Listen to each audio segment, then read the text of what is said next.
সবাইকে শুভেচ্ছা। আমার দুই পাশে দুইজন বরিশালের খুবই জনপ্রিয় এই মুহূর্তে অভিনেতা। আমার পাশে ডান পাশে আলমাস, বিএম কলেজে একসাথে সংগঠন করেছি এবং এই যে বিএম কলেজে পড়া অবস্থায় সে অনেক গুণী অভিনেতা ছিল। আর বাম পাশে সাগর, দুজনে কিন্তু এখন শুধু বিখ্যাত না, মানে বরিশালের ভাষাকে সমগ্র বাংলাদেশে তারা জনপ্রিয় করে তুলেছে। বিশেষ করে তাদের যে আরেকজন যাকে আজকে আমরা মিস করছি, সাদ্দাম মাল, সে অন্য একটা নাটকের শুটিংয়ের কারণে আজকে তারা নেই। আমি আলমাসের কাছে জানতে চাইবো যে আসলে কী উদ্দেশ্যে আসলে এই যে আঞ্চলিক ভাষার নাটকে আসা এবং ভবিষ্যতের পরিকল্পনা কী? ধন্যবাদ মারুফ ভাই। আমি বিএম কলেজে পড়াশোনা করছি। মারুফ ভাই সান্নিধ্যে বড় হয়েছি ছোটো ভাই ক্যাম্পাসে। তো একসাথে আমরা দীর্ঘদিনের পথ চলা ধরি। তখন আমি মিডিয়াতে না, তো এখন আসলে আমরা করোনার ঠিক আগ মুহূর্তে আমরা প্ল্যান করেছিলাম যে কিছু একটা করা দরকার, যেহেতু আমরা মিডিয়া রিলেটেড ছিলাম, বিভিন্ন সময় স্টেজ প্রোগ্রাম করতাম। তো আমাদের মূল টার্গেট ছিল বরিশালের আঞ্চলিক ভাষাটা হারিয়ে যাচ্ছিল এবং এই আঞ্চলিকতাটাকে মিডিয়া থেকে অনেকটা মিডিয়া ছিল বরিশালের ভাষাটা, কিন্তু আমরা এমনভাবে রাখতে চেয়েছিলাম যে আমাদের প্রত্যন্ত গ্রামের মানুষরাও যেন তাদের নিজের ভাষাটা আবার টেলিভিশনে বা মোবাইলের স্ক্রিনে দেখে তৃপ্তি পায়।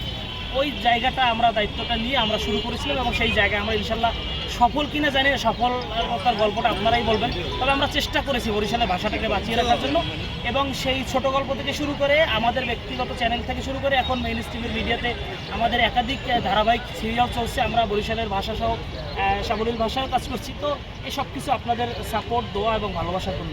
আসলে আমরা চাই বরিশালের ভাষাটাকে বরিশালের মানুষের কাছে, সারা পৃথিবীর মানুষের কাছে, বাংলা ভাষাভাষী মানুষের কাছে বাঁচিয়ে রাখতে। অসংখ্য ধন্যবাদ। আমি সাগরের কাছে আসতে চাই যে প্রত্যেকটা নাটকের পরেই এই যে মালবুর এন্টারটেনমেন্ট বা এর আগে যে বিভিন্ন সাগরকন্যা মাল্টিমিডিয়ার যে নাটকগুলো দেখি, অনেক ভিউ হয় এবং প্রত্যেকটা নাটকে আঞ্চলিক ভাষা একটা সামাজিক মেসেজ থাকে, কিন্তু মানে এটার কারণ কি? আমরা মূলত চাই যে মানুষকে বিনোদনের মাধ্যমে মানুষের মধ্যে ভালো মেসেজ ছড়িয়ে দিতে। আমরা সামাজিক বিভিন্ন সচেতনতামূলক, মানে ফানির মধ্যেও সবাইকে মেসেজ দেওয়া হয়। আসলে কি মানুষ আসলে ভালো একদম কোয়ালিটিফুল আপনি কাজ করবেন, ইমোশন এগুলো মানুষ পছন্দ করে না। মানুষ আসলে একটু হাসতে পছন্দ করে, আর আমরাও মানুষজনকে হাসাইতেই পছন্দ করি এবং সেই হাসির মধ্য থেকেই চাই যে মানুষের জন্য কিছু সামাজিক মেসেজ দেওয়ার জন্য।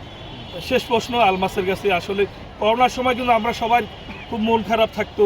এই সময় এই যে বিনোদনধর্মী নাটকগুলো করে টোটাল বরিশালবাসী কেন সারা বাংলাদেশের মানুষের মাঝে যে একটা আনন্দ দেয়া এবং এই নাটকের পরে একটা সামাজিক মেসেজ, এই বিষয়গুলো যাতে অব্যাহত থাকে এবং তোমাকে সবাই চেয়ারম্যান হিসেবে জানে, ম্যাক্সিমাম নাটকে এই ক্যারেক্টারটা করার কারণ কি, এটা অনেকে জানতে চায়।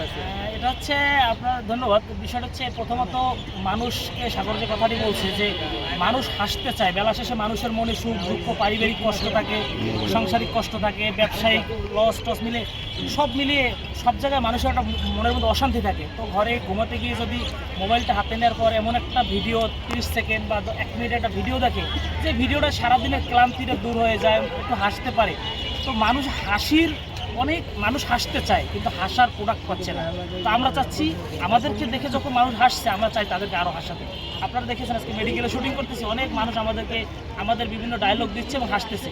আর মারুফ ভাই একটা কথা বলছে যে আমাকে চেয়ারম্যান কেন বলা হয়। আমাদের একটি ধারাবাহিক সিরিয়াল ছিল ক্রিমিনাল জামাই, ওই গল্পে আমি একটি চেয়ারম্যানের ক্যারেক্টার করি। আর যেহেতু আমি দাঁড়িয়ে আছি সেজন্য আমি সবসময় শ্বশুর, বাবা, চাচা, মেম্বার, চেয়ারম্যান, ঘটক এই ক্যারেক্টারগুলো করি। এই ক্যারেক্টারগুলোতে আমি নিজে এই ক্যারেক্টারগুলো করে তৃপ্তি পাই। আমি মনে করি যে ওই ক্যারেক্টারগুলোর ওয়েট আমার ভিতরে আছে বা আমি চেষ্টা করি নেওয়ার জন্য, এই জন্য এই ক্যারেক্টারগুলো করি। আবার মানুষ আমাকে সেই ক্যারেক্টারই সবচেয়ে ভালো বেসেছে এবং ভালোভাবে নিয়েছে।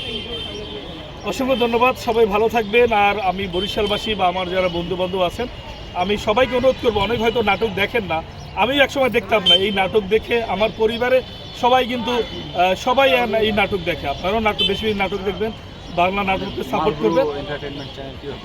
হ্যাঁ, আর মালব্রো এন্টারটেনমেন্ট ইউটিউব চ্যানেলটি সবাই সাবস্ক্রাইব করবেন এবং সেই চ্যানেলেই তো সব নাটকগুলো আপলোড হয় না। মানে আমরা এখন প্রফেশনাল কাজ করার কারণে টেলিভিশনে অনেকগুলো কাজ করছি এবং ইউটিউবে অনেক জায়গায় কাজ করছি, কিন্তু আমাদের ব্যক্তিগত আমাদের নিজস্ব চ্যানেল হচ্ছে মালবুর এন্টারটেনমেন্ট বিডি। এই চ্যানেলটির সঙ্গে আপনারা থাকবেন।